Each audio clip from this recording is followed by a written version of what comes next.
Hello and welcome on my YouTube channel Mohammad Zakaria, and today we will learn the fifth chapter of Standard 12 Geography, that is Secondary Economic Activities, and this is the third lecture on this chapter. So in this chapter we will learn the footloose industries. So this is the new concept, footloose industries.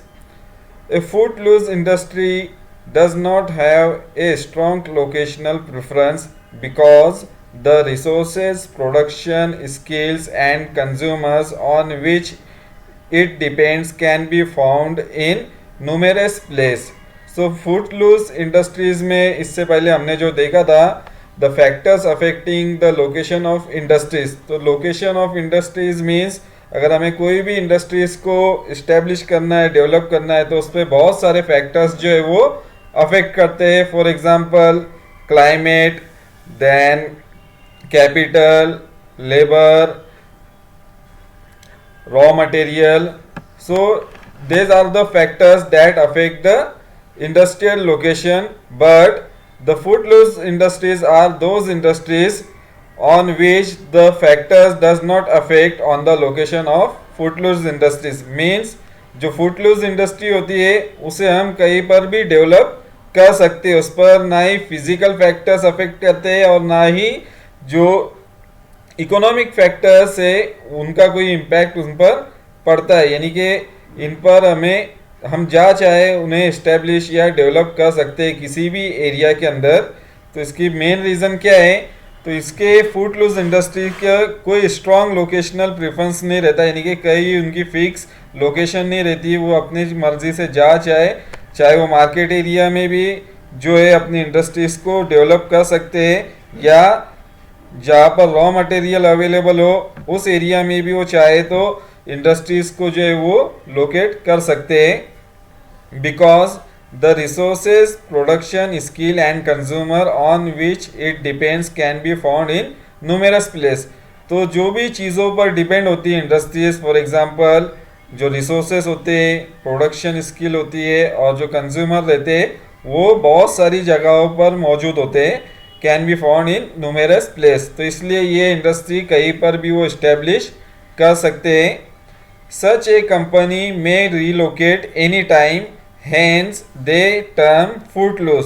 तो ऐसी फूटलूज industries वो होती है जो किसी भी time पर उन्हें रीलोकेट किया जा सकता है, यानी कि एक जगह से दूसरी जगह वो किसी भी वक्त उन्हें शिफ्ट किया जा सकता है आसानी से. उनमें कोई डिफ़िकल्टी नहीं आती है एक एरिया से दूसरे एरिया में शिफ्ट करने के लिए.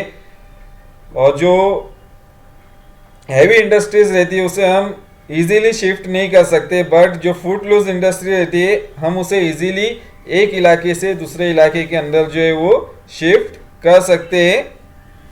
तो इसलिए इसे फूटलूज इंडस्ट्रीज कहा जाता है, यानी कि कहीं पर भी वो बिल्कुल एक ही जगह पर नहीं रहती है, बल्कि कहीं पर भी वो मूव हो सकती है आसानी से.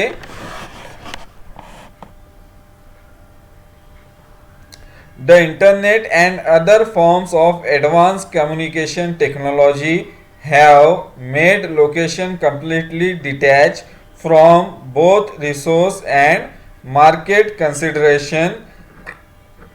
तो जो आईटी इंडस्ट्रीज होती है, internet technology and communication technology की जो इंडस्ट्रीज होती है, उन्होंने ये जो है लोकेशन को बिल्कुल अपने से डिटैच कर रखा है. यानी कि ये इंडस्ट्रीज जो है जो इंटरनेट और कम्युनिकेशन टेक्नोलॉजी के ऊपर डिपेंड रहती है, इन्हें कहीं पर भी लोकेट किया जा सकता है. उनके लिए कोई पर्टिकुलर लोकेशन की ज़रूरत नहीं होती है. वो मार्केट एरिया में भी उन्हें लोकेट किया जा सकता है, या जो रिमोट एरियाज होते हैं बिल्कुल ही आउट ऑफ द टाउन, ऐसे एरिया के अंदर भी इन्हें लोकेट किया जा सकता है from both resource and market consideration. तो जहाँ पर रिसोर्सेस है और जहाँ पर मार्केट एरियाज है वहाँ से भी उनका कोई डायरेक्टली कोई कनेक्शन ना भी हो, तो ऐसे एरिया में भी ये इंडस्ट्री जो इंटरनेट एंड कम्युनिकेशन टेक्नोलॉजी की इंडस्ट्री की वजह से ये इंडस्ट्री कहीं पर भी डेवलप की जा सकती है. Some prominent example of footloose industry are watch making, diamond cutting etcetera.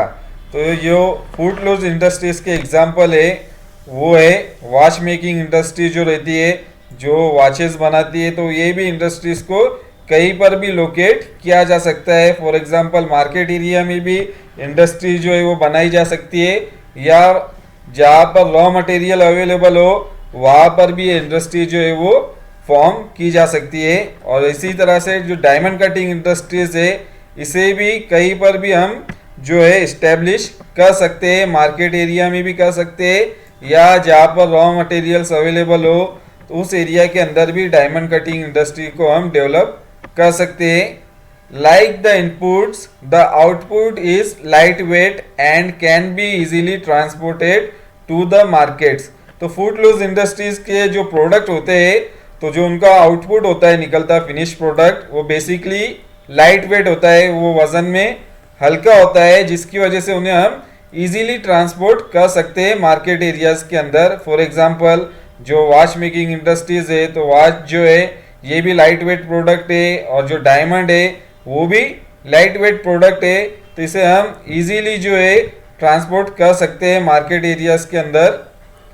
Most of the footloose industries produce low volume and high value outputs. तो ज़्यादातर जो फूटलूज इंडस्ट्रीज होती है वो क्या प्रोड्यूस करते हैं, वो लो वॉल्यूम प्रोडक्ट जो है वो प्रोड्यूस करते हैं, जिनकी वेट जो रहता है वो बहुत कम रहता है, लाइट वेट प्रोडक्ट रहता है, बट उनकी जो प्राइस रहती है वो बहुत ज़्यादा हाई रहती है, यानी कि वो बहुत ज़्यादा कीमती रहते हैं। For example diamond.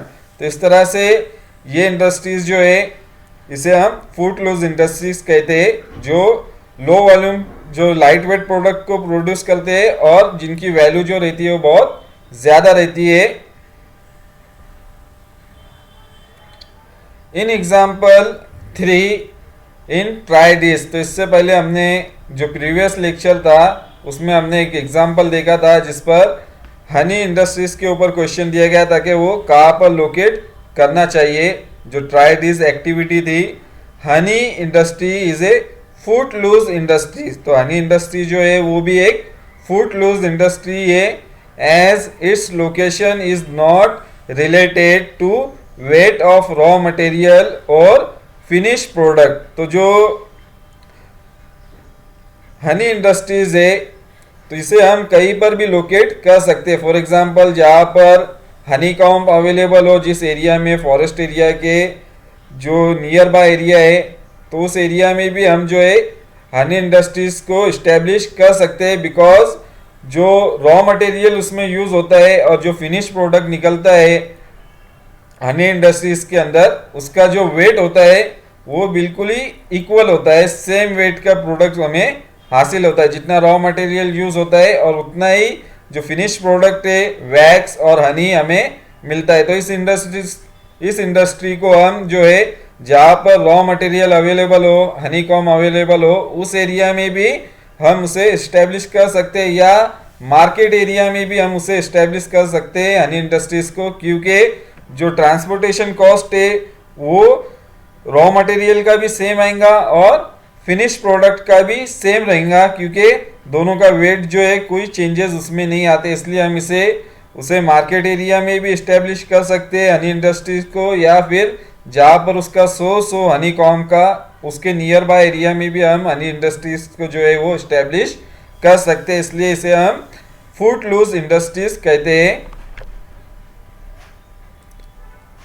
देन यहाँ पर एक एक्टिविटी दी गई है, यूज योर ब्रेन पावर। तो इसमें हमें अपने ब्रेन का यूज करना है और उसका क्वेश्चन दिया गया है, following is a list of few industries, think about the factors of location of this industries and tell whether they are footloose industries और not, complete the table accordingly in your notebook. तो यहाँ पर table दिया गया है और कुछ industries के यहाँ पर नेम मेंशन किए हैं, तो उसमें हमें देखना है नेम ऑफ द इंडस्ट्री एक कॉलम में लिखना है, देन उसमें जो रॉ मटेरियल यूज होता है वो हमें उसके सामने लिखना है, और उनसे हमें जो फिनिश प्रोडक्ट मिलता है उसका नेम यहाँ मेंशन करना है, और उस पर कौन कौन से फैक्टर्स जो है लोकेशन के ऊपर अफेक्ट करते हैं उस इंडस्ट्री को इस्टेब्लिश करने के लिए, वो यहाँ पर हमें मेंशन करना है। और साथ ही साथ एक और चीज़ है यहाँ पर पूछी गई, ये जो इंडस्ट्रीज के नेम दिए गए इनमें से कौन सी इंडस्ट्री फूटलूज इंडस्ट्री है और कौन सी इंडस्ट्री फूटलूज इंडस्ट्री नहीं है। तो हमें ये मेंशन करना है this industry and tell whether they are footloose industries और नॉट। तो कौन सी इंडस्ट्री फूटलूज इंडस्ट्री है वो भी हमें यहाँ पर बताना है, और कौन सी इंडस्ट्री फूटलूज इंडस्ट्री नहीं है इनमें से हमें बताना है टेबल के अंदर। तो अभी हम ये टेबल कंप्लीट करेंगे। So first name of the industries, तो नंबर 1 है कॉटन टेक्सटाइल इंडस्ट्रीज। तो उसमें जो रॉ मटेरियल रिक्वायर्ड होता है वो है raw cotton, then finish product मिलता है उससे क्लोथ, और उस पर जो फैक्टर्स अफेक्टिंग होते हैं वो है मार्केट, क्लाइमेट एंड लेबर। तो मार्केट, क्लाइमेट एंड लेबर जो है ये फैक्टर्स इस पर अफेक्ट करते हैं कॉटन टेक्सटाइल इंडस्ट्रीज के ऊपर। तो ये जो इंडस्ट्रीज है ये भी इंडस्ट्री जो है ये फूटलूज इंडस्ट्री है, इसे कहीं पर भी हम अभी रिसेंटली जो है उसे हम इस्टेब्लिश कर सकते हैं। पहले क्लाइमेट एक इम्पॉर्टेंट फैक्टर था, बट अभी हम आर्टिफिशियल टेक्नोलॉजी की मदद से हम क्लाइमेट जो है फेवरेबल बना सकते हैं किसी भी एरिया में जो कॉटन टेक्सटाइल इंडस्ट्रीज के लिए फेवरेबल हो। तो इस तरह से अभी जो कॉटन टेक्सटाइल इंडस्ट्रीज है वो ज़रूरी नहीं कि जो अपने जहाँ पर रॉ मटेरियल का सोर्स हो वहीं पर उसे इस्टेब्लिश किया जा सके, हम उसे मार्केट एरिया में भी इस्टेब्लिश कर सकते हैं, और देन जहाँ पर रॉ मटेरियल अवेलेबल हो उस एरिया में भी हम कॉटन टेक्सटाइल इंडस्ट्रीज को जो है वो इस्टेब्लिश कर सकते हैं। तो ये एक फूटलूज इंडस्ट्री है। देन सीमेंट इंडस्ट्रीज, तो इसमें जो रॉ मटेरियल यूज होता है वो है लाइमस्टोन, और फिनिश प्रोडक्ट मिलता है हमें सीमेंट, और उस पर जो फैक्टर्स अफेक्ट करते हैं वो है टेक्नोलॉजी, कैपिटल एंड मार्केट। तो ये एक हैवी इंडस्ट्रीज है, जो फिनिश प्रोडक्ट निकलता है इससे वो बहुत ज़्यादा हैवी वेट रहता है। तो ये जो एग्जांपल है ये फूटलूज इंडस्ट्री नहीं है। Cement industry is not a footloose industry. इसको सिर्फ ज़्यादातर जो रॉ मटेरियल जिस एरिया में अवेलेबल हो उस एरिया के अंदर इसे इस्टेब्लिश किया जाता है। देन नंबर 3 डायमंड इंडस्ट्री, तो इसमें रॉ मटेरियल के तौर पर रॉ डायमंड यूज होता है, देन उससे ज्वेलरी रेडी होती है, और उस पर जो फैक्टर अफेक्ट करते हैं वो है skill, labour, capital and market. और ये जो इंडस्ट्री ये है फूटलूज इंडस्ट्री, इसे हम किसी भी एरिया में जो है वो इस्टेब्लिश कर सकते हैं डायमंड इंडस्ट्री को। Then mobile manufacturing unit, raw materials, electronic parts इसमें यूज होते हैं as a raw material. Then finish product मिलता है हमें मोबाइल, और उस पर फैक्टर जो अफेक्ट करते हैं वो है skill, labour, capital and market. तो ये भी एक फूटलूज इंडस्ट्रीज है, इसे हम किसी भी एरिया में जो है वो डेवलप कर सकते हैं मोबाइल मैन्युफैक्चरिंग इंडस्ट्री को। देन पेपर इंडस्ट्री, तो पेपर इंडस्ट्री में जो रॉ मटेरियल यूज होता है वो है वुडन पल्प, और उससे हमें फाइनल प्रोडक्ट मिलता है paper. Then factors affecting on location, technology, capital and market. तो ये फूटलूज इंडस्ट्री नहीं है, इसे सिर्फ मैक्सिमम जो है जहाँ पर उसका रॉ मटेरियल अवेलेबल हो, वुडन पल्प अवेलेबल हो, मैक्सिमम उसी एरिया में पेपर इंडस्ट्री जो है वो डेवलप होती है। देन शुगर इंडस्ट्री, तो शुगर इंडस्ट्री का रॉ मटेरियल है शुगर केन, और फिनिश प्रोडक्ट है उसका शुगर, और उस पर जो फैक्टर्स अफेक्ट करते हैं वो labour, transportation facility and market. तो ये शुगर इंडस्ट्री भी जो है ये फूटलूज इंडस्ट्री नहीं है। ज़्यादातर जिस एरिया में शुगर केन का प्रोडक्शन होता है उस एरिया के अंदर, उसके नियर बाय एरिया के अंदर शुगर इंडस्ट्रीज जो है, शुगर फैक्ट्री जो है वो इस्टेब्लिश की जाती है, क्योंकि इसमें जो रॉ मटेरियल यूज होता है शुगर केन ये एक पेरिशेबल प्रोडक्ट है। जितना लेट हम उसे यूज करेंगे उतना प्रोडक्शन जो है वो कम होता जाता है शुगर का, क्योंकि उसमें सुक्रोज जो है वो धीरे धीरे कम होता जाता है एक बार हार्वेस्टिंग करने के बाद। तो इसलिए उसे जल्द से जल्द यूज़ करने के लिए उसी एरिया में शुगर फैक्ट्रीज जो है वो डेवलप की जाती है। तो ये इसलिए ये फूड लूज इंडस्ट्रीज का एग्जाम्पल नहीं है। देन फूड प्रोसेसिंग इंडस्ट्री, तो फूड प्रोसेसिंग इंडस्ट्रीज में जो रॉ मटेरियल यूज होते हैं वो है fruits, vegetables, milk. Then finish product मिलता है हमें पैक फूड, जो पैक फूड आता है मीन्स जो जैम हो गया, देन जूस हो गए डिफरेंट टाइप के, मिल्क प्रोडक्ट हो गए, डेयरी प्रोडक्ट हो गए, ये सब इसमें हमें पैकिंग में मिलता है मार्केट में। और उस पर जो फैक्टर अफेक्ट करते हैं वो है टेक्नोलॉजी, कैपिटल एंड मार्केट। तो फूड प्रोसेसिंग इंडस्ट्री जो एग्जाम्पल है वो फूड लूज इंडस्ट्रीज का नहीं है। मैक्सिमम जो फूड प्रोसेसिंग इंडस्ट्री होती है वो जहाँ पर उनके लिए रॉ मटेरियल अवेलेबल हो, फॉर एग्जांपल एग्रीकल्चरल फील्ड के सराउंडिंग एरिया में ये इंडस्ट्री जो है मैक्सिमम जो है वो डेवलप की जाती है, जहाँ पर उन्हें रॉ मटेरियल इजीली अवेलेबल होता है। तो it is not a footloose industries. Then IT hardware industry, तो जो इंफॉर्मेशन टेक्नोलॉजी इंडस्ट्रीज है तो इसमें जो रॉ मटेरियल है वो है इलेक्ट्रिसिटी एंड कंप्यूटर का यूज़ होता है इसमें ज़्यादातर। और जो फाइनल प्रोडक्ट मिलता है वो है आईटी प्रोग्राम हो गए, सॉफ्टवेयर, देन एप्लीकेशन हो गए। तो इससे हमें ये प्रोग्राम्स और सॉफ्टवेयर वगैरह हमें आईटी इंडस्ट्रीज से मिलते हैं। Factors affecting on this industry, technology, capital and government policy जो है वो इसकी लोकेशन को अफेक्ट करते हैं। और ये जो इंडस्ट्री है ये फूड लूज इंडस्ट्री है, इसे किसी भी एरिया में हम इस्टेब्लिश कर सकते हैं, चाहे सिटी में हो या सिटी के बिल्कुल आउटसाइड द सिटी हो, ये किसी भी एरिया में हम आईटी इंडस्ट्रीज को डेवलप कर सकते हैं।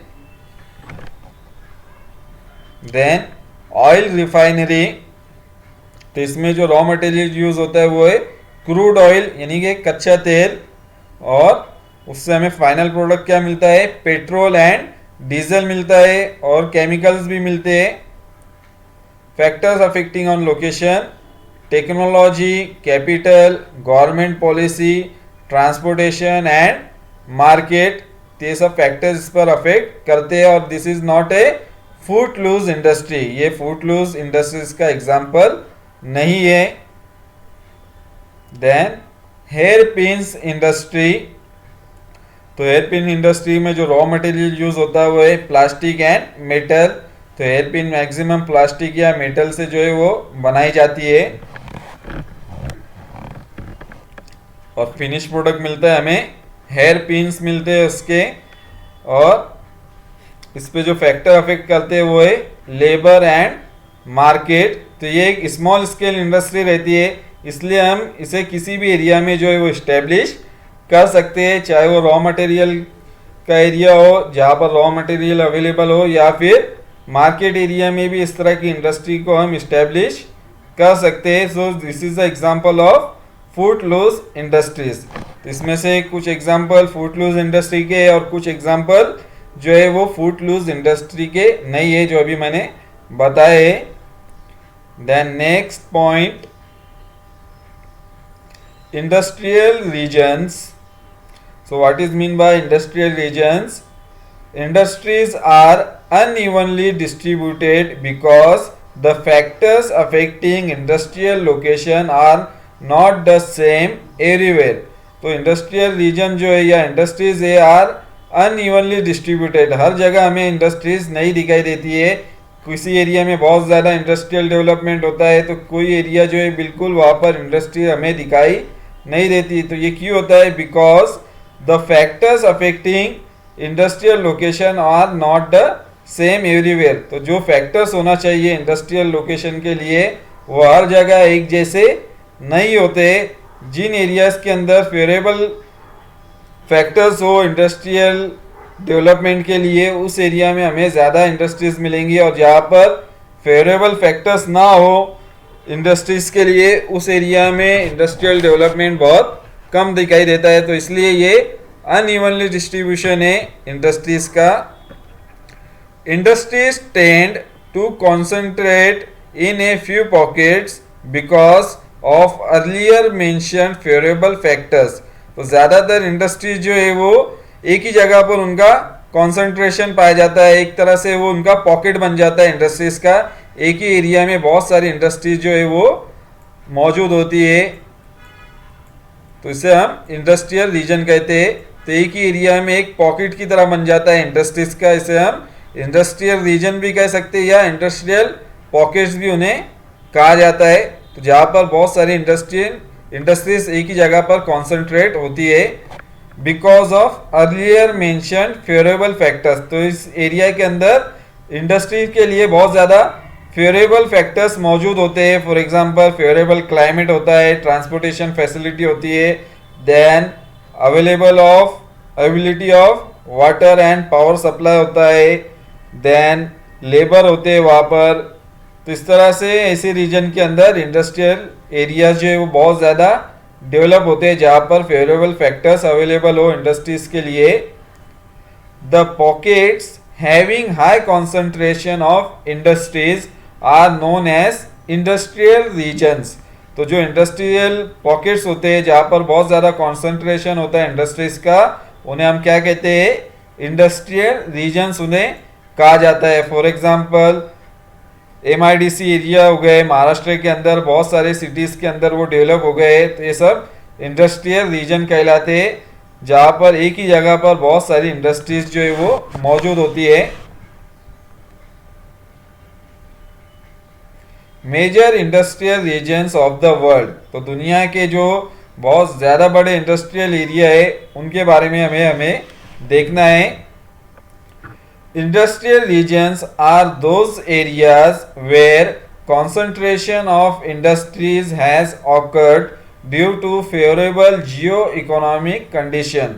तो इंडस्ट्रियल रीजन्स या इंडस्ट्रियल एरियाज वो होते हैं जहाँ पर बहुत सारे इंडस्ट्रीज का कॉन्सेंट्रेशन होता है, किस वजह से? फेवरेबल जियो इकोनॉमिक कंडीशन की वजह से। उस एरिया के अंदर इंडस्ट्री के लिए favourable geographic and economic condition वहाँ पर मौजूद होती है, इसलिए वहाँ पर बड़े इंडस्ट्रियल एरिया जो है वो डेवलप हो जाते हैं। This are the areas within which manufacturing industry is carried out on a relatively large scale employing large proportion of working population. तो ये जो एरियाज होते हैं यहाँ पर ज़्यादातर मैन्युफैक्चरिंग इंडस्ट्रीज जो है वो डेवलप होती है, जो मैन्युफैक्चरिंग प्रोडक्शन करती है, ऐसे इंडस्ट्रीज या इन एरिया के अंदर ज़्यादा पाई जाती है। और इस इंडस्ट्रीज के अंदर जो है प्रोडक्शन भी लार्ज स्केल पर होता है और लोगों को भी लार्ज स्केल पर उस एरिया के अंदर जो है वो एम्प्लॉयमेंट मिलता है और उनकी डेवलपमेंट भी होती है उस एरिया के अंदर। तो एक मैप दिया गया है यहाँ पर, make friends with map activity है। Study the given map in figure 5.3 and answer the following question. तो ये मैप दिया गया है और उससे कुछ क्वेश्चन दिए गए हैं जिसके आंसर हमें सर्च करना है मैप के ऊपर से ही। तो इसके जो आंसर है मैं आपको इस वीडियो के इस एक्सप्लेनेशन के एंड में इसके आंसर बताऊंगा। उससे पहले हम जो इंडस्ट्रियल एरियाज है वर्ल्ड के उसे हम समझेंगे। Some of the characteristic features of industrial regions are, तो इंडस्ट्रियल रीजन्स के बहुत सारे कैरेक्टरिस्टिक्स होते हैं, तो उनके क्या क्या फीचर्स है कैरेक्टरिस्टिक्स के वो हमें देखना है अभी। तो सबसे पहले है एग्लोमरेशन ऑफ इंडस्ट्रीज। तो यहाँ पर बहुत सारी इंडस्ट्रीज का एग्लोमरेशन हो जाता है, अलग अलग तरह की इंडस्ट्रीज जो है वो एक ही एरिया के अंदर इस्टेब्लिश होते हैं और एक दूसरे से वो जुड़े हुए रहते हैं, यानी कि एक इंडस्ट्रीज जो है वो दूसरे इंडस्ट्री के ऊपर डिपेंड होती है इंडस्ट्रियल एरिया के अंदर। फॉर एग्जांपल जो ऑटोमोबाइल इंडस्ट्रीज है, कार मैन्युफैक्चरिंग इंडस्ट्रीज यहाँ पर है, तो कार मैन्युफैक्चरिंग इंडस्ट्रीज के ही करीब में जो टायर मैन्युफैक्चरिंग इंडस्ट्री है वो भी इस्टेब्लिश होती है। देन जो लेदर एंड रेक्सिन इंडस्ट्रीज है, जो सीट एंड अदर पार्ट्स बनाते हैं कार के अंदर, वो भी उस एरिया के अंदर जो है वो डेवलप होती है, यानी कि ये इंटरडिपेंडेंट वहाँ पर इंडस्ट्रीज पाए जाते हैं, एक दूसरे से वो जुड़े हुए रहते हैं। Then number 2, dense population growth, large labour force. तो जहां पर इंडस्ट्रियल रीजन होते हैं वहां पर डेंस पॉपुलेशन पाई जाती है और वहां पर ज्यादा लोगों को जो है वो लेबर फोर्स होते हैं, लार्ज लेबर फोर्स वहां पर अवेलेबल होती है। ज्यादा पॉपुलेशन होने की वजह से लोगों को आसानी से वहां पर एम्प्लॉयमेंट मिलता है, employment to large working population. तो इंडस्ट्रियल रीजन डेवलप होने की वजह से उस एरिया में मैक्सिमम लोगों को जो है वो एम्प्लॉयमेंट मिलता है इंडस्ट्रीज के अंदर। Then number 4, large banking and credit facilities available. तो जिन एरियाज इंडस्ट्रीज जहाँ पर होती है वहाँ पर मैक्सिमम जो है कैपिटल की रिक्वायरमेंट होती है और ये कैपिटल कहाँ से प्रोवाइड होता है इंडस्ट्रीज को, वो होता है बैंक से, और जो क्रेडिट इन फाइनेंस सेक्टर होते हैं वहाँ से इन्हें कैपिटल जो है इंडस्ट्रीज को प्रोवाइड होता है। तो इन एरियाज के अंदर जहाँ पर इंडस्ट्रियल रीजन होते हैं वहाँ पर maximum bank and credit facilities भी अवेलेबल होती है। Number 5, a large network of transportation. तो इन एरियाज के अंदर ट्रांसपोर्टेशन का भी बहुत ही अच्छा नेटवर्क पाया जाता है। For example railways, roadways, waterways. तो ये सारी फैसिलिटीज जो है उन इंडस्ट्रियल एरियाज के पास अवेलेबल होती है। Then number 6, excellent communication facilities. तो कम्युनिकेशन फैसिलिटीज भी वहाँ पर बहुत ज़्यादा मौजूद रहती है। तो ये सब कैरेक्टरिस्टिक्स है इंडस्ट्रियल रीजन के। ये सारी चीज़ें इंडस्ट्रियल रीजन के अंदर अवेलेबल होती है। Then continent wise distribution of industrial region is as follows. तो कॉन्टिनेंटल वाइज डिस्ट्रीब्यूशन देखना है हमें इंडस्ट्रियल रीजन का। वर्ल्ड में कौन कौन से जो है इंडस्ट्रियल रीजन है, major industrial region continent wise देखना है। तो इस तरह से टेबल दिया गया है जिनमें कॉन्टिनेंट दिए गए हैं और उन पर फिजिकल फैक्टर्स जो अफेक्ट करते हैं उन इंडस्ट्रियल लोकेशन के ऊपर, और ह्यूमन फैक्टर्स जो अफेक्ट करते हैं, और देन वहाँ के मेजर इंडस्ट्रीज के कौन कौन सी मेजर इंडस्ट्रीज है वहाँ पर उनके नेम यहाँ पर मेंशन किए गए। तो अभी हमें 1 बाय 1 जो देखना है अलग अलग कॉन्टिनेंट्स और कंट्रीज के उसके इंडस्ट्रियल रीजन। सो नंबर 1 है नॉर्थ अमेरिका।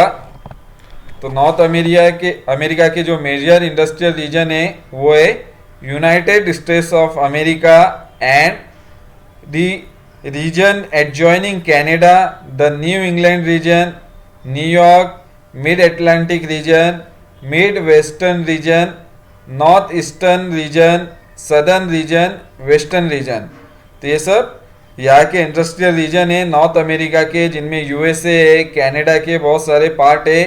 तो ये जो टेबल दिया गया है इस पे मैक्सिमम जो है आपको ब्रॉड क्वेश्चन पूछे जा सकते हैं एग्जाम के अंदर। For example, right A short note on industrial region of north America, industrial region of Europe, industrial region of Asia. इस तरह से नोट पूछी जा सकती है, या फिर आंसर इन डिटेल में क्वेश्चन आ सकता है, explain the industrial region of north America और एशिया। तो इस तरह से ये बहुत ही इंपॉर्टेंट है ये सारे टेबल के पॉइंट जो है, जिनमें नॉर्थ अमेरिका इंपॉर्टेंट है, देन नॉर्थ अमेरिका एक इंपॉर्टेंट है इसमें पॉइंट, देन यूरोप जो इंपॉर्टेंट है, और एशिया भी एक इंपॉर्टेंट रीजन है इंडस्ट्रीज के अंदर। तो इनमें मैक्सिमम क्वेश्चन आ सकते हैं इंडस्ट्रियल रीजन के ऊपर, जिसे हमें एक्सप्लेन करना होगा शॉर्ट नोट के अंदर या फिर आंसर इन डिटेल के अंदर। तो नॉर्थ अमेरिका की इंडस्ट्रियल रीजन है। देन जो फिजिकल फैक्टर्स है जो उसकी लोकेशन को अफेक्ट करते हैं नॉर्थ अमेरिका के, वो है varied range of relief and climate, location of north America just across Europe.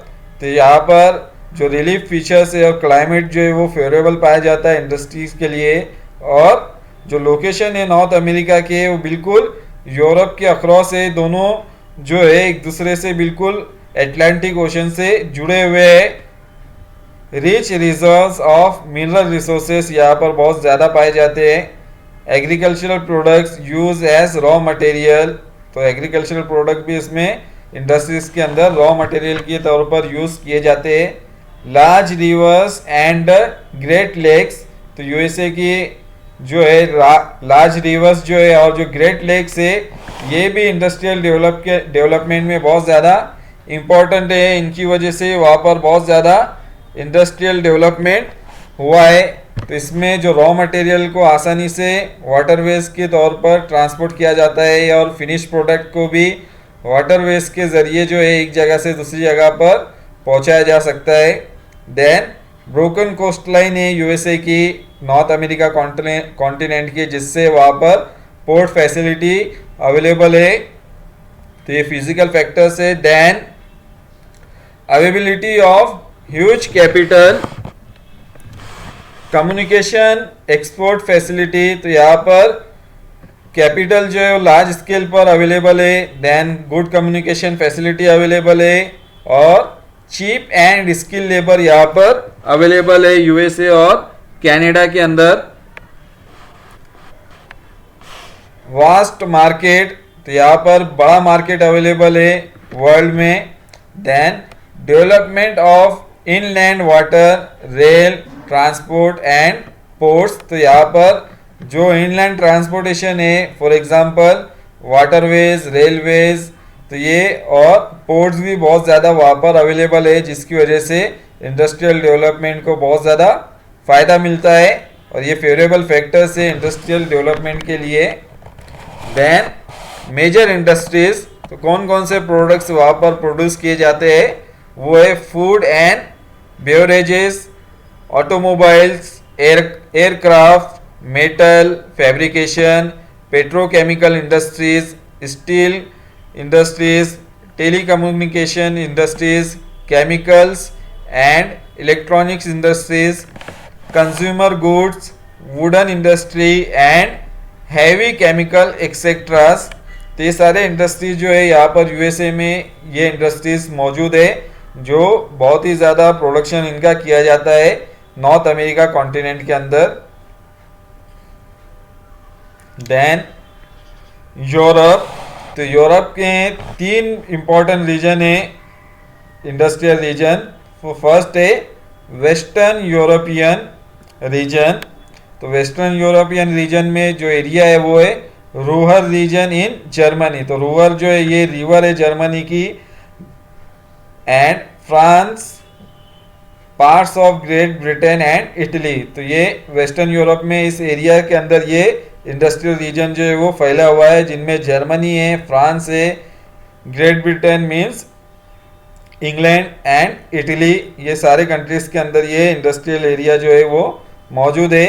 और उस पर जो फिजिकल फैक्टर्स अफेक्ट करते हैं वो है रिवर राइन, तो राइन रिवर यहाँ पर बहुत ही एक इम्पोर्टेंट रिवर है जिसके सराउंडिंग में ये इंडस्ट्रियल एरिया जो है वो डेवलप हुआ है राइन रिवर के करीब में। Climate supporting fishing and dairy product, तो यहाँ पर का जो क्लाइमेट है वो फिशिंग और डेयरी प्रोडक्ट को सपोर्ट करता है। Large coal and iron reserves, तो इस एरिया के अंदर बड़े बड़े कोयले और आयरन के फील्ड मौजूद है। पास्चर एंड मीडोस, तो यहाँ पर जो ग्रास लैंड है वो भी यहाँ पर अवेलेबल है, स्टेप्स वगैरह। तो यहाँ पर जो डेयरी फार्मिंग है ये भी बहुत ज़्यादा डेवलप होती है, एनिमल ग्रेजिंग की जाती है यहाँ पर भी। Then human factors, skill labour मौजूद है यहाँ पर, यूरोप में बहुत ज़्यादा स्किल लेबर मौजूद है। देन लार्ज मार्केट यहाँ पर मौजूद है वर्ल्ड में, पोर्ट्स फैसिलिटी यहाँ पर अवेलेबल है ट्रांसपोर्टेशन के लिए। देन ह्यूज डिमांड, ज़्यादा डिमांड है प्रोडक्ट्स की यहाँ पर। Development of rail and road transportation, तो यहाँ पर रोड ट्रांसपोर्टेशन और रेलवेज का बहुत ज़्यादा अच्छा नेटवर्क पाया जाता है। और मैकेनाइजेशन है यहाँ पर, बहुत सारे काम जो है वो मॉडर्न मशीनरीज के थ्रू किए जाते हैं। न्यू टेक्नोलॉजी का यूज़ यहाँ पर यूरोप में किया जाता है। Then major industries of western Europe वो है ferrous and non ferrous metal production and processing, तो जो भी आयरन एंड स्टील इंडस्ट्रीज है और जो नॉन आयरन इंडस्ट्रीज है, नॉन फेरोज मेटल प्रोडक्शन है उनका यहाँ पर प्रोडक्शन किया जाता है मेटल का और उसकी प्रोसेसिंग की जाती है। देन पेट्रोलियम इंडस्ट्री, यहाँ पर coal, cement, chemical, pharmaceutical, aerospace, rail transportation, equipment जो है रेलवे के लिए इक्विपमेंट की ज़रूरत होती है उनका प्रोडक्शन किया जाता है। Then passenger and commercial vehicles, construction equipment, industrial equipment, ship building, electrical power equipment, machine tools, electronic and telecommunication equipment, fishing, food and beverages, furniture, paper, textiles, ये यूरोप, वेस्टर्न यूरोप के major industries है। ये सारे products जो है यहाँ पर इनका प्रोडक्शन किया जाता है। देन जो सेकंड रीजन है यूरोप का वो है यूरोपियन रशिया। तो जो रशिया का पार्ट यूरोप में आता है, रशिया दोनों कॉन्टिनेंट में है, फैला हुआ एशिया और यूरोप के अंदर। तो जो रशिया का यूरोप में पार्ट है वहाँ का इंडस्ट्रियल रीजन है ये, वो है मॉस्को, टूला, व्लादिमीर ट्रायंगल। तो ये 3 इंपॉर्टेंट सिटीज़ है रशिया के, जिनमें मॉस्को जो कैपिटल भी है रशिया का, Moscow, Tula and Vladimir triangle एक बनता है इन तीनों सिटी को जोड़कर। Then Ural and Volga regions, तो ये रीजन भी सेकंड रीजन है इस एरिया के अंदर, यूरोपियन रशिया के अंदर।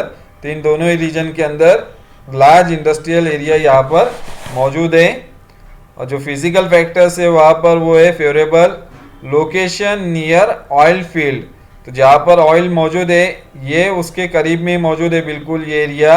Location near coal field and iron और माइंस, तो ये बिल्कुल है कि यहाँ पर बहुत सारी माइंस मौजूद है जिनमें से कोल निकलता है, आयरन निकलता है और ऑयल भी अवेलेबल है वहाँ पर, इसलिए इस रीजन में बहुत ज़्यादा इंडस्ट्रीज पाई जाती है। देन फेवरेबल क्लाइमेट है इस एरिया के अंदर, और वहाँ पर जो इंडस्ट्रीज में वाटर की ज़रूरत होती है तो इसलिए यहाँ पर वोल्गा रिवर भी अवेलेबल है, जैसे उन्हें वाटर सप्लाई होता है, वाटर ट्रांसपोर्टेशन होता है वोल्गा रिवर के through.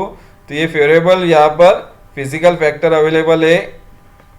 Then large population, good communication system and rail road यहाँ पर अवेलेबल है। तो communication facility and transportation facility available है और पॉपुलेशन भी है इंडस्ट्रीज में वर्क करने के लिए।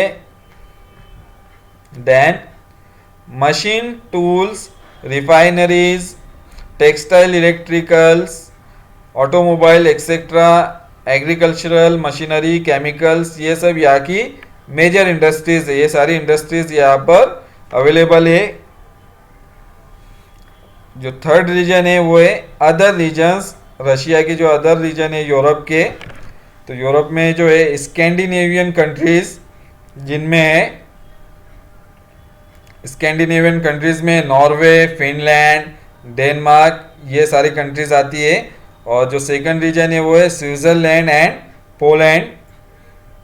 तो यहाँ के हम फेवरेबल क्लाइमेटिक कंडीशन जो है वो फेवरेबल है फिजिकल फैक्टर में। देन ब्रोकन कोस्टलाइन है यहाँ पर अवेलेबल और रिवर्स फ्लोइंग इनटू इट।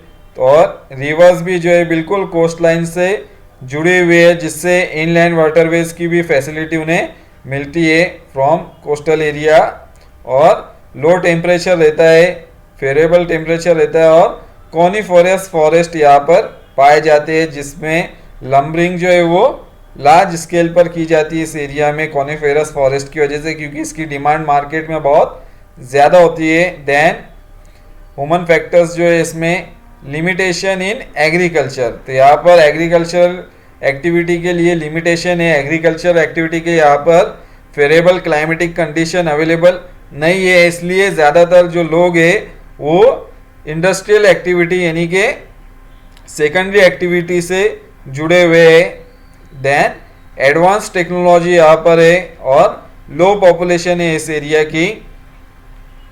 और यहाँ की जो मेजर इंडस्ट्रीज है वो है iron and steel, chemical industry, textile industry and zinc, lead, refining industry, dairy products industry, watches and other electronics industries यहाँ पर मौजूद है इस एरिया के अंदर। तो ये भी एक इम्पोर्टेंट क्वेश्चन इसमें आ सकता है। एक्सप्लेन द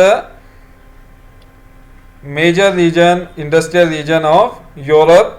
तो ये तीनों रीजन हमें एक्सप्लेन कर सकते हैं, या सिर्फ एक रीजन भी पूछा जा सकता है, western Europe. Then next one continent is Asia. तो एशिया में फर्स्ट है कंट्री वो है चाइना। तो चाइना के जो इंडस्ट्रियल रीजन है वो है Manchuria. Then northern end of the north China plain. तो जो चाइना का जो प्लेन है नॉर्थ में, उसका बिल्कुल एंड पॉइंट है। Then along the east coast and extending westward beyond Beijing. तो जो कोस्टल एरिया है चाइना का बीजिंग के करीब का, वो इंडस्ट्रियल रीजन है। Then lower Yangtze industrial region including Shanghai. तो यांगजे जो ये इंपॉर्टेंट रिवर है चाइना की, तो जिसके सराउंडिंग में ये इंडस्ट्रियल एरिया यहाँ पर पाया जाता है, जिसमें शेंगाई भी आता है। शेंगाई जो है ये फाइनेंशियल कैपिटल है चाइना का, और जो कंट्री का कैपिटल है वो है बीजिंग। बट जिस तरह से इंडिया का कैपिटल है दिल्ली और इंडिया का फाइनेंशियल कैपिटल मुंबई है, उसी तरह से चाइना का कैपिटल है बीजिंग और चाइना का जो फाइनेंशियल कैपिटल है वो है शेंगाई। तो जो इस एरिया में यांगजे इंडस्ट्रियल रीजन के अंदर मौजूद है। Then physical factors. तो ये एरिया जो है rich in iron and coal. तो यहाँ पर आयरन एंड कोल जो है वो अवेलेबल है। Then near to coal field, यहाँ पर ये बिल्कुल कोल फील्ड के करीब में ये एरिया है, और ब्रोकन कोस्ट लाइन यहाँ पर मौजूद है। देन ह्यूमन फैक्टर्स में जो है डेवलपमेंट ऑफ पोर्ट्स। तो यहाँ पर पोर्ट्स की बहुत ज़्यादा डेवलपमेंट की गई है। Then availability of labour. तो चाइना जो है इसमें पॉपुलेशन सबसे ज़्यादा वर्ल्ड में, तो यहाँ पर इजीली जो है वो लेबर जो है वो अवेलेबल होते हैं इंडस्ट्रीज में वर्क करने के लिए। देन गवर्नमेंट पॉलिसी जो है वो भी बहुत ज़्यादा सपोर्ट करती है इंडस्ट्रियल डेवलपमेंट के लिए, और लार्ज मार्केट मौजूद है चाइना के अंदर इंडस्ट्रियल प्रोडक्ट्स का। देन मेजर इंडस्ट्रीज जो है चाइना की वो है cotton textile mills, ship yards, oil refineries, flour mills, steel plants, metal works and great variety of light industrial products. तो डिफरेंट लाइट के जो प्रोडक्ट्स आते हैं वो यहाँ पर प्रोड्यूस किए जाते हैं। Then lubricating oil, machinery and tools, chemical etceteras. तो ये सारे इंपॉर्टेंट यहाँ पर इंडस्ट्रीज मौजूद है चाइना की। देन सेकंड है इंडस्ट्री के अंदर एशिया में वो है जापान। तो जापान की जो इंडस्ट्रियल एरिया है वो टोक्यो, कावासाकी एंड योकोहामा, ये एक मेजर इंडस्ट्रियल रीजन है जापान का। Then Osaka, Kobe and Kyoto region. तो ये भी इंपॉर्टेंट सिटीज़ है जापान के जहाँ पर इंडस्ट्रीज मौजूद है। Then Nagoya and northern Kyushu region. तो ये 3 इंडस्ट्रियल रीजन है जापान के अंदर। और फिजिकल फैक्टर्स जो अफेक्ट करते हैं इंडस्ट्रीज को वो है कोस्टल प्लेन है, यहाँ पर बड़े बड़े कोस्टल प्लेन यहाँ पर अवेलेबल है। Then rich natural resources region, natural resources यहाँ पर अवेलेबल है। अवेलेबिलिटी ऑफ हाइड्रो पावर, तो हाइड्रो पावर भी यहाँ पर अवेलेबल है एनर्जी सप्लाई के लिए इंडस्ट्रीज को। देन ब्रोकन कोस्ट लाइन है, तो ये बिल्कुल आइलैंड वाली कंट्री है, तो यहाँ पर वाटरवेज के थ्रू ट्रांसपोर्टेशन बहुत ही चीप एंड इजीली किया जाता है। देन फास्ट फ्लोइंग रिवर्स, तो यहाँ पर फास्ट फ्लोइंग रिवर भी मौजूद है। Then human factors affecting localisation, तो उसमें abundant supply of cheap labour, तो यहाँ पर बहुत ज़्यादा कम कीमत में ही लेबर जो है वो वर्क करने के लिए मिल जाते हैं इंडस्ट्रीज में। देन रिलेटिवली डेवलप इंफ्रास्ट्रक्चर, तो यहाँ पर डेवलप इंफ्रास्ट्रक्चर अवेलेबल है। देन मार्केट अवेलेबिलिटी इफिशिएंट, तो मार्केट भी अवेलेबल है। देन इफिशिएंट ट्रांसपोर्टेशन सिस्टम यहाँ पर अवेलेबल है। फॉर एग्जांपल बुलेट ट्रेन हो गई, देन जो कैनल ट्रेन होती है, टनल होते हैं वगैरह, तो बहुत ही ज़्यादा अंडरग्राउंड यहाँ पर रेलवे सिस्टम है, फास्ट रोडवे ट्रांसपोर्टेशन सिस्टम यहाँ पर अवेलेबल है, वाटरवे सिस्टम अवेलेबल है। तो यहाँ पर इफिशिएंट ट्रांसपोर्टेशन सिस्टम है। Then availability of port facility, port city of Yokohama facilitates trade, तो यहाँ पर बहुत ज़्यादा पोर्ट्स अवेलेबल है। देन जो पोर्ट सिटी है योकोहामा एक इम्पॉर्टेंट सिटी है जो बहुत ही पोर्ट के लिए वहाँ पर फेमस है, बंदरगाह के लिए जानी जाती है, तो जो ट्रेड के लिए बहुत ही इम्पॉर्टेंट है वहाँ पर। तो जापान के हम मेजर इंडस्ट्रीज देखेंगे। तो जापान की मेजर इंडस्ट्रीज है electrical engineering such as transistors, radio, television sets, washing machine, refrigerators and computers. तो अगर हम इलेक्ट्रॉनिक्स प्रोडक्ट देखेंगे, इंडिया में भी बहुत सारी कंपनीज जो है वो जापानीज कंपनीज है जो यहाँ पर मशीनरीज जो है वो प्रोवाइड करती है इलेक्ट्रॉनिक चीज़ें। For example Sony and other companies available है यहाँ पर। Then steel mills, machines and tools, chemicals, refineries, ship building, airplane, factories of consumer goods, electrical machinery, textile and canning industries, cotton industry, ship building, oil refining and petrochemical industries including synthetic textile and rubber manufacture. तो ये सारे industries जो है वो major industries है Japan के। Then Asia का जो थर्ड रीजन है वो है इंडिया का रीजन, और इंडिया के जो मेजर इंडस्ट्रियल रीजन है जिसमें Chota Nagpur plateau, Mumbai Pune corridor, Delhi region, Coimbatore Bangalore region and Ahmedabad Vadodara region जो है ये इम्पोर्टेंट एरिया है इंडस्ट्रियल रीजन के अंदर इंडिया के। और जो फिजिकल फैक्टर्स जो अफेक्ट करते हैं इंडिया इंडस्ट्रियल रीजन को वो है रिच मिनरल रिसोर्सेज। तो इंडिया में बहुत सारे मिनरल रिसोर्सेज अवेलेबल है। देन पोर्ट फैसिलिटी अवेलेबल है यहाँ पर, और हॉट क्लाइमेट है। ह्यूमन फैक्टर्स लार्ज मार्केट, तो इंडिया जो है ये अभी इंटरनेशनल लेवल पर बहुत ही लार्ज मार्केट की तरह उभरा है, बहुत ज़्यादा लार्ज मार्केट है India. Then huge supply of labour, तो इंडिया की पॉपुलेशन ज़्यादा होने की वजह से भी लेबर जो है इजीली इंडिया में इंडस्ट्रीज में वर्क करने के लिए अवेलेबल होते हैं। देन एक्सेलेंट रेल नेटवर्क है इंडिया में, और पोर्ट फैसिलिटी भी अवेलेबल है जिससे ट्रेड किया जा सकता है, इंपोर्ट एक्सपोर्ट किया जा सकता है इंडस्ट्रियल प्रोडक्ट का। और इंडिया की जो मेजर इंडस्ट्रीज है वो है textile industries, chemical industries, food processing industry, steel, transportation equipment, cement, mining, petroleum, machinery, software, pharmaceutical industries. तो ये इंडिया के मेजर इंडस्ट्रीज है। देन रशिया जो है, तो रशिया जो एशिया में उसका पार्ट है, उसके इंडस्ट्रियल रीजन देखेंगे अभी हम।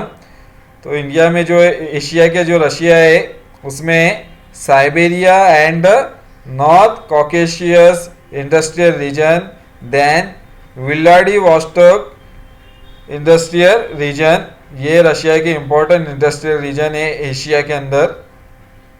और फिजिकल फैक्टर्स है उसमें nearness to coal fields, large forest, तो ये कोल फील्ड्स के बिल्कुल नज़दीक है, और लार्ज फॉरेस्ट रिजर्व है यहाँ पर, बड़े बड़े फॉरेस्ट एरिया यहाँ पर अवेलेबल है जहाँ पर लंबरिंग एक्टिविटी जो है लार्ज स्केल पर की जाती है। देन ह्यूमन फैक्टर्स जो है वो है गवर्नमेंट सपोर्ट, तो रशिया के अंदर इंडस्ट्रियल डेवलपमेंट के लिए इस एरिया के अंदर साइबेरिया के अंदर बहुत ज़्यादा गवर्नमेंट सपोर्ट देती है, यहाँ पर उन्हें इंसेंटिव देती है इंडस्ट्रीज डेवलप करने के लिए साइबेरिया के अंदर। देन डिस्पाइट इनहॉस्पिटेबल क्लाइमेट, तो ये यहाँ का जो क्लाइमेट है वो इनहॉस्पिटेबल है, यानी कि अनफेवरेबल क्लाइमेटिक कंडीशन यहाँ पर मौजूद है, बट फिर भी यहाँ पर इंडस्ट्रियल डेवलपमेंट हुआ है क्योंकि यहाँ पर इंडस्ट्रियल डेवलपमेंट करने के लिए गवर्नमेंट का बहुत ज़्यादा सपोर्ट मिलता है इस एरिया के अंदर।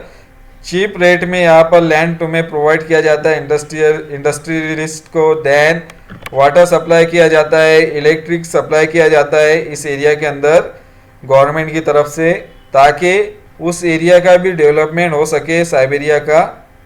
देन पोर्ट फैसिलिटी यहाँ पर डेवलप है, रेलवे ट्रांसपोर्टेशन सिस्टम यहाँ पर अवेलेबल है।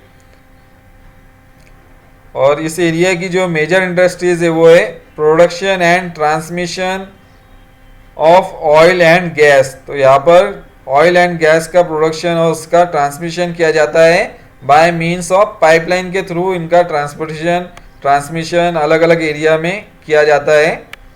Chemicals, food processing, petrochemicals, iron ore and machinery, gold, diamond, tin and mercury, wood and wood products यहाँ पर की अहम मेजर इंडस्ट्रीज है।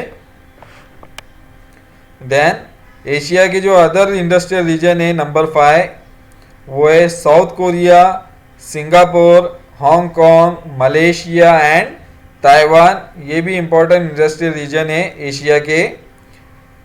तो यहाँ के फिजिकल फैक्टर्स है, ब्रोकन कोस्टलाइन है यहाँ पर अवेलेबल, जिससे पोर्ट फैसिलिटी मिलती है। देन कोस्टल एरिया है, क्लाइमेट फेवरेबल है इस एरिया के अंदर, और एग्रीकल्चरल बेस एरिया है ये। यहाँ पर एग्रीकल्चर बेस्ड इंडस्ट्री जो है वो ज़्यादा डेवलप है। देन ह्यूमन फैक्टर्स में ह्यूज पॉपुलेशन बेस, तो यहाँ की पॉपुलेशन ज़्यादा पाई जाती है। देन वास्ट मार्केट है, बड़े मार्केट एरियाज यहाँ पर अवेलेबल है इन कंट्रीज़ के अंदर, सिंगापुर, हांगकांग, मलेशिया में। पोर्ट फैसिलिटीज़ है यहाँ पर। देन चीप लेबर अवेलेबल है यहाँ पर, यानी कि बहुत ही कम सैलरी में ही, कम वेजेस में ही इंडस्ट्रीज़ में वर्क करने के लिए यहाँ पर लेबर अवेलेबल है। देन यहाँ की जो मेजर इंडस्ट्रीज़ है वो है textile, electronic, oil and petrochemicals. ये मेजर इंडस्ट्रीज़ है यहाँ की सिंगापुर, कोरिया, हांगकांग, मलेशिया और ताइवान की। देन साउथ अमेरिका कॉन्टिनेंट, तो साउथ अमेरिका कॉन्टिनेंट के जो मेजर इंडस्ट्रियल रीजन है उसमें अर्जेंटीना का इंडस्ट्रियल रीजन है, ब्राज़ील, वेनेजुएला एंड चिली के इंडस्ट्रियल रीजन है। तो यहाँ पर जो फेवरेबल फैक्टर्स है फिजिकल वो है fertile plain, coastal region, grazing grounds, favourable climate, availability of mineral oil, ये सारे फेवरेबल यहाँ पर फिजिकल फैक्टर अवेलेबल है। देन ह्यूमन फैक्टर्स में availability of low cost labour, तो यहाँ पर लो कॉस्ट लेबर भी अवेलेबल है। देन गवर्नमेंट प्रमोशन, गवर्नमेंट भी प्रमोट करती है इंडस्ट्रियलाइजेशन को। Then port and dockyard facility यहाँ पर अवेलेबल है ट्रांसपोर्टेशन के लिए, वाटर ट्रांसपोर्टेशन के लिए। और यहाँ की मेजर इंडस्ट्रीज है foodstuffs and beverage, then metallurgy and mechanical industries, chemical and petroleum refining industry, textile industries, footwear and apparel, pig, iron, automobiles and household appliances, textile industries. तो ये सारे industries यहाँ पर available है। Then Africa, तो Africa continent के अंदर जो Witwatersrand, then Kimberley, Congo, Ghana और जाम्बिया, ये इंडस्ट्रियल रीजन अवेलेबल है यहाँ पर। यहाँ के मेन इंडस्ट्रियल रीजन है ये। तो यहाँ की जो फिजिकल फैक्टर्स है फेवरेबल वो है ए वैरायटी ऑफ मिनरल्स, तो यहाँ पे बहुत सारे मिनरल्स की वैरायटी अवेलेबल है। Then 75% of the gold in the world is found in this continent, तो वर्ल्ड का जितना भी गोल्ड है वो 75% जो है वो अफ्रीका कॉन्टिनेंट के अंदर मौजूद है। देन वास्ट लैंड अवेलेबल, बड़ा वहाँ पे ज़मीनी एरिया अवेलेबल है, और फॉरेस्ट एरिया भी वहाँ पर बहुत ज़्यादा बड़ा एरिया है। देन ह्यूमन फैक्टर्स जो है वो है market oriented products, then demand भी ज़्यादा है यहाँ पर प्रोडक्ट की, और लार्ज इन्वेस्टमेंट होता है इस जगह पर। और यहाँ की जो मेजर इंडस्ट्रीज है तो ये diamond, gold, forest and forest product, तो जो भी मिनरल्स है यहाँ पर डायमंड, गोल्ड और फॉरेस्ट प्रोडक्ट्स यहाँ पर इनका प्रोडक्शन किया जाता है। गोल्ड और डायमंड की माइनिंग करके उनके प्रोडक्ट्स तैयार किए जाते हैं, ज्वेलरी वगैरह। Then next continent it is Australia. तो ऑस्ट्रेलिया की जो इंडस्ट्रियल रीजन है वो है eastern part of Australia and Perth in the west. तो ये दो मेन इंडस्ट्रियल रीजन है ऑस्ट्रेलिया में। फिजिकल फैक्टर्स जो है वो फेवरेबल क्लाइमेट है और कोस्टल एरिया है, यहाँ पर लार्ज कोस्टल एरिया मौजूद है। देन ह्यूमन फैक्टर्स में availability of labour, port facilities, good connectivity and large market है यहाँ पर अवेलेबल। देन मेजर इंडस्ट्रीज है ऑस्ट्रेलिया की ईस्टर्न पार्ट और पर्थ की वो है food beverages, food and beverages, textile and footwear, wood and paper products, petroleum, coal and chemical products, metallic industries, machinery and equipment, ये सब इंडस्ट्रीज यहाँ पर अवेलेबल है। देन नेक्स्ट है कंट्री ऑस्ट्रेलिया में ही वो है न्यूजीलैंड। तो न्यूजीलैंड के जो इम्पोर्टेंट सिटीज़ है ऑकलैंड एंड वाइकाटो और कैंटरबरी, ये दो इम्पोर्टेंट यहाँ पर इंडस्ट्रियल रीजन है न्यूजीलैंड में। और यहाँ की जो फेवरेबल फिजिकल फैक्टर्स है वो है क्लाइमेट, फेवरेबल क्लाइमेट है for agriculture. Then coastal area है, लार्ज कॉनिफेरस फॉरेस्ट यहाँ पर अवेलेबल है।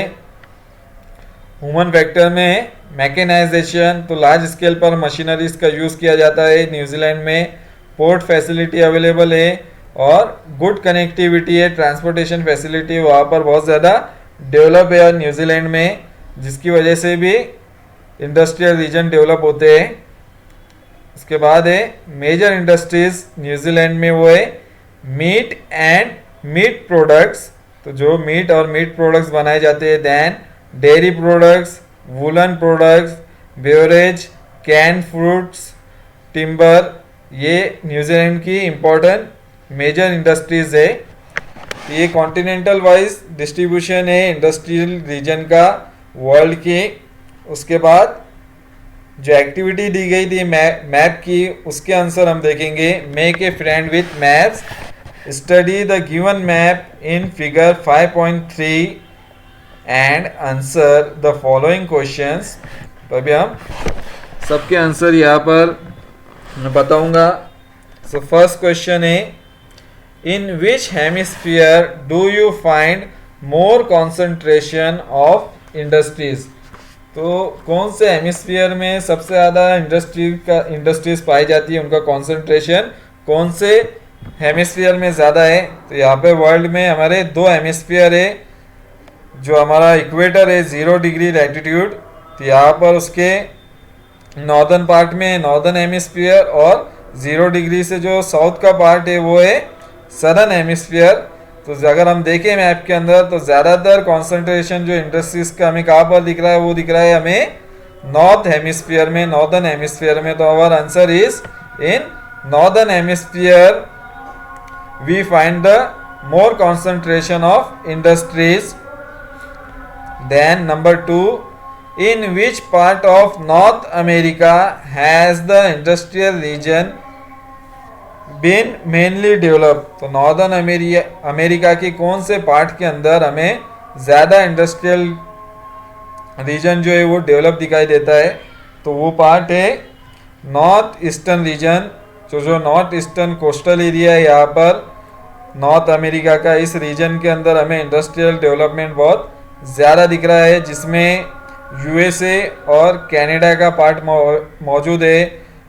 सेंट लॉरेंस रिवर है और यहाँ पर ग्रेट लेक्स है, उसके सराउंडिंग के एरिया में हमें इंडस्ट्रियल रीजन यहाँ पर ज़्यादा दिखाई दे रहा है। देन यहाँ पर वेस्टर्न नॉर्थ वेस्टर्न पार्ट में भी हमें इंडस्ट्रीज दिखाई दे रही है, बट मेजर जो इंडस्ट्रियल एरिया डेवलप जो हुआ है वो है नॉर्थ ईस्टर्न कोस्टल एरिया के अंदर। ये एरिया जो है इंडस्ट्री का डेवलप हुआ है नॉर्थ अमेरिका कॉन्टिनेंट में।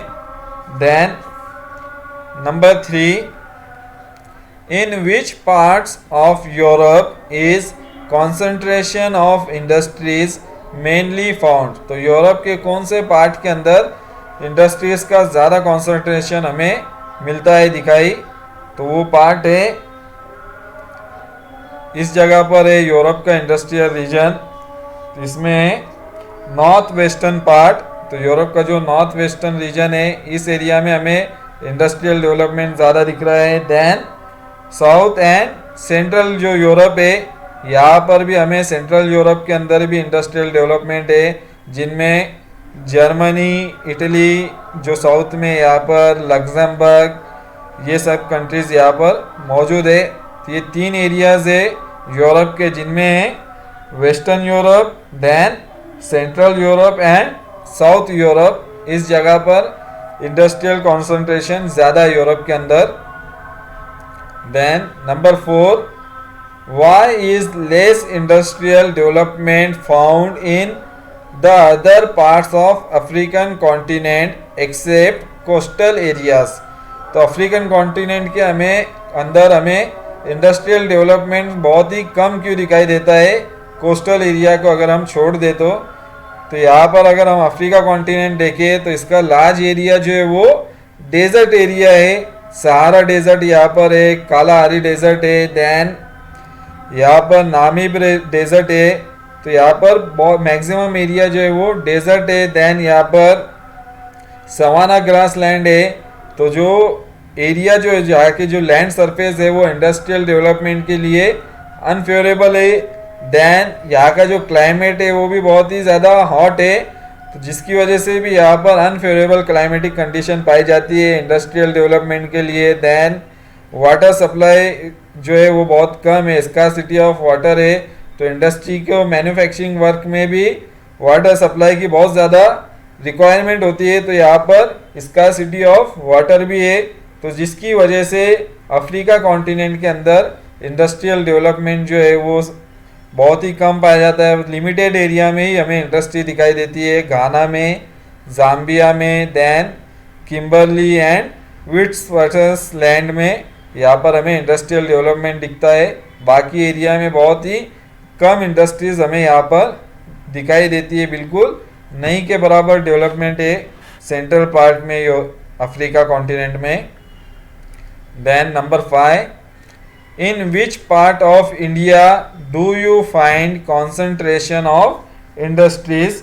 तो इंडिया के कौन से पार्ट्स के अंदर हमें इंडस्ट्रीज का कॉन्सेंट्रेशन दिखाई देता है, तो वो है छोटा नागपुर प्लेटू, यहाँ पर इंडस्ट्रीज हमें दिखाई देती है इंडिया के अंदर। देन मुंबई पुणे कॉरिडोर जो है, यहाँ पर इंडस्ट्रीज हमें इंडिया के में दिखाई देती है। देन कोयम्बतूर बेंगलोर रीजन के अंदर इंडस्ट्रियल डेवलपमेंट है।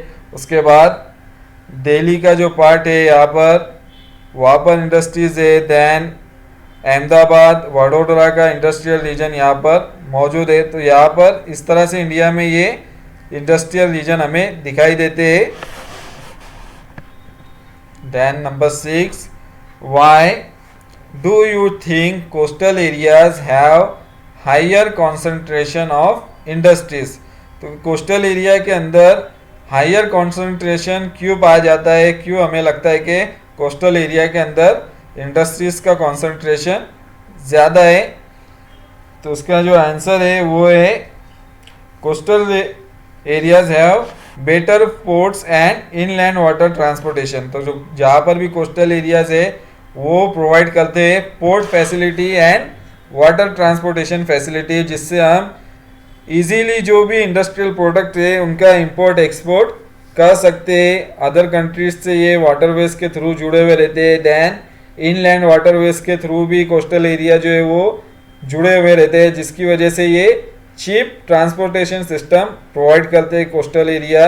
और जो हैवी मशीनरीज या हैवी प्रोडक्ट रहते हैं उन्हें पोर्ट्स पर बड़ी बड़ी क्रेन के थ्रू जो है वो आसानी से उनकी uploading and loading and unloading की जा सकती है।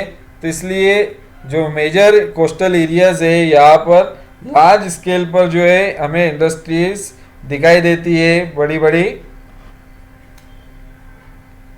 Then number 7, write a concluding paragraph on latitudinal distribution of industries in the world. तो जो लैटिट्यूडनल डिस्ट्रीब्यूशन है उसके अकॉर्डिंग हमें एक पैराग्राफ यहाँ पर राइट डाउन करना है।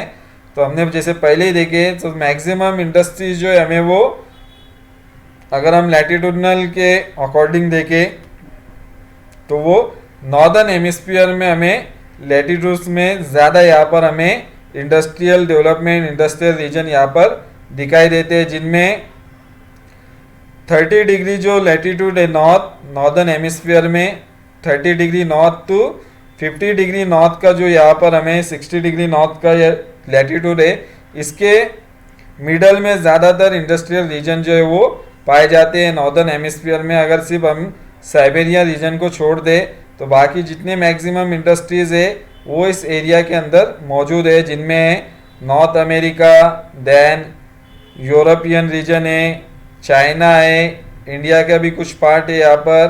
तो मैक्सिमम इंडस्ट्री जो है इस एरिया में 30 डिग्री नॉर्थ लैटिट्यूड और 60 डिग्री नॉर्थ लैटिट्यूड के मिडल में मौजूद है। देन बड़ी बड़ी जो इंडस्ट्रियल कंट्रीज है वो भी यहाँ पर है, जैसे मैंने अभी मेंशन किया north America, Canada, European countries हैं जिनमें Britain, Germany, France, Italy, Switzerland, Norway, Finland, उसके अलावा यहाँ पर चाइना, जापान, ये सारी कंट्रीज़ यहाँ पर पाई जाती है जो भी नॉर्दर्न हेमिस्फीयर में। अगर हम सदर्न हेमिस्फीयर देखें तो यहाँ पर इंडस्ट्रियल डेवलपमेंट जो है वो बहुत ही कम है, और यहाँ पर ऑस्ट्रेलिया में 30 डिग्री साउथ में देखें यहाँ पर 0 डिग्री से 30 डिग्री साउथ के यहाँ पर नीचे तक देखें हम तो इस एरिया के अंदर तक हमें इंडस्ट्रीज दिखाई देती है, इंडस्ट्रियल रीजन दिखाई देते हैं। तो सदर्न हेमिस्फीयर में बहुत ही कम है इन लैटिट्यूड्स पर industrial region. So this is the end of this lecture, and in next video I will upload the remaining part of chapter 5. Thank you.